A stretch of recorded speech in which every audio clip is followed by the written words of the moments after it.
অন্ধকারের ঘর। নবী আলাইহিস সালাতু ওয়াস সালাম জানায় দেয় গো মা, আল কবর রাউদাতুন মিন রিয়াদিল জান্নাহ আও হুফরাতুন মিন হুফারিন নার। কবরটা কারো জন্য হয়ে যাবে জান্নাতের টুকরা, আর কারো জন্য হয়ে যাবে গো মা জাহান্নামের টুকরা।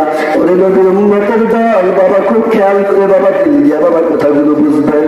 যেদিন আপনার আর আমার শরীর থেকে রুহ নামক বাবা পাখিটা উড়ান দিয়ে চলে যাবে, সন্তানগুলো আর কাছে আসতে চাইবে না ভাই, ওই লাশের কাছে আসতে চাইবে না। মা কিন্তু ওই নিজের মা কিন্তু লাশটার কাছে আসতে চাইবে না। ওরে নবীর উম্মতের দল, ও আমার যুবক ভাই, ও আমার পর্দার আড়ালের মা, ও আমার ঘোরাফেরা না করিয়া গো বোন, রাস্তায় না থাকিয়া ভাই মাহফিলে চলে আসো রে ভাই। এই মাহফিলের কত দাম যদি তুমি বুঝতে গো ভাই, তাহলে তুমি আজকে এই মাহফিল থেকে বঞ্চিত হইতে পারতা না।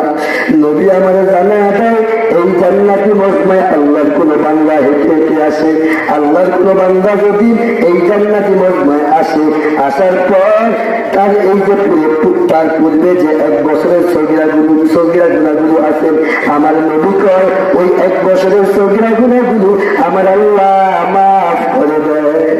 এরা নবীর উম্মতের দল, ওরে যুবক ভাই, মৃত্যু তোমার হবে আমার হবে, ওই মৃত্যু কিন্তু দিন দিন হচ্ছে গো বাবা। ওরে নবীর উম্মতের দল, মৃত্যু হয়ে যাওয়ার পর বাবা কেউ যাবে বাস কাটার জন্য, কেউ যাবে সুজাতপুর বাজারে কাপড়ের কাপড় কেনার জন্য, কেউ যাবে মসজিদের ইমাম সাহেবের কাছে, ও ইমাম সাহেব আমাদের ব্যাপারী বাড়ি আজিজুল ইসলাম মারা গেছে, আপনি আজকে কোথাও যাবেন না। ও ইমাম সাহেব আপনি মাইকের মধ্যে এলান করে দেন, কেউ যাইবে বাবা কাপড়ের কাপড় কিনার, কেউ যাইবে ওই বাস বাগানে বাস কাটার জন্য, কেউ যাইবে গোলাপ কিনার জন্য রে বাবা। ওরে নবীর উম্মতের দল, বাবা মৃত্যুর কথা স্মরণ করেন, বাবা দিনটাকে নরম করে দেন। এ আমার মা, এ আমার বোন, জীবনের শেষ ওয়াজ মনে করে এই যে আমি কথা বলতেছি রে মা, আমি যে কথা বলতেছি বাবা, আমি আমার জীবনের শেষ কথাগুলো বলতেছি বাবা। ও নবীর উম্মতের দল, ওই কবরে আমাকে আর তোমাকে রাখতে আসার পর তোমার মা আর আমার মা সর্বোচ্চ বাবা 1 বছর কান্দবে, 2 বছর কান্দবে, কান্না করার পর আর কান্না করবে না বাবা। ওই নবীর উম্মতের দল, আস্তে আস্তে ভাই ভুলে যাবে, আস্তে আস্তে বোন ভুলে যাবে, আস্তে আস্তে তোমার আত্মীয় স্বজন ভুলে যাবে। ওই নবীর উম্মতের দল, ওই কোরআনকে যদি বাবা যদি কাছে রাখতে পারে, আল্লাহর পয়গম্বর বলে বাবা তোমার সাথে কবরে তোমার ভাই যাবে না, বোন যাবে না, কেউ যাবে না। ওই কবরে বাবা তোমার মধ্যে 4টা জিনিস যাবে, 4টা জিনিস যাবে কবরের মধ্যে, 4টা জিনিস যাবে। নবী আমার জানায় দেয়, ইরা হুজিয়াল মাইয়িতু ফি কবরি জাআল কুরআন ইনদা রাসি ওয়াস সালাতু আন ইয়ামিনি ওয়াস সিয়ামু আন শামাইলি ওয়াল হাসানাতু ইনদা রিজলাইহি। এর নবীর উম্মতের দল, এলাকাবাসী যখন তোমাকে আর আমাকে যখন কবরস্থানে নিয়ে আসবে, যখন সবাই চলে আসবে, 2 জন ফেরেশতা আসার পর তোমার কাপড়ের কাপড়টা খোলার পর তোমাকে উঠাইয়া বসাবে, তোমাকে জিজ্ঞাসা করবে, ও আমি ইসলাম মারুফু মার রব্বুকা, তোমার রবের পরিচয় দাও, তোমার ধর্মের পরিচয় দাও, তোমার নবীর পরিচয় দাও। ও নবীর উম্মত, যদি দুনিয়াতে 4টা কাজ করে যেতে পারো, ও আমার মা খুব খেয়াল করে দিল, আমার মা কথাগুলো বুঝেন, ওই 4টা জিনিস যদি নিয়ে যেতে পারেন তাহলে আপনার আর জবাব দিতে হবে না।